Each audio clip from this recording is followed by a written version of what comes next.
నీకు హక్కు కోల్పోయింది కేవలం జగన్మోహన్ రెడ్డి. ఈ రోజున ఎందుకు నీకు ఆ ప్రతిపక్ష హోదా గానివ్వండి, లేకపోతే శాంతి భద్రతల గురించి జగన్మోహన్ రెడ్డికి మాట్లాడే హక్కు లేదని మనం చెప్పుకుంటున్నామంటే, మరి ఆయన గతంలో ఎంకరేజ్ చేసిన ఏదైతే పనులున్నాయో, వాటన్నిటి వల్ల ఈ రోజున జగన్మోహన్ రెడ్డికి కనీసం ఆ ప్లకార్డ్ పట్టుకునే హక్కు గూడా లేదు అని ఖచ్చితంగా ప్రతి ఒక్కరు గూడా చెప్పే ధైర్యం ఎందుకు చేస్తున్నారు?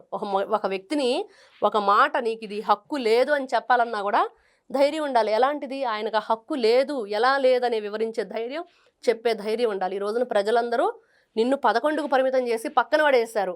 నీలాంటి సైకో ముఖ్యమంత్రి మాకొద్దు, ఇలాంటి దరిద్రమైన పరిపాలన మాకు అందించొద్దు. పిల్లల జీవితాలకి భరోసా లేకుండా చేశాడు. వాళ్ళకి భవిష్యత్తు లేకుండా చేశాడు.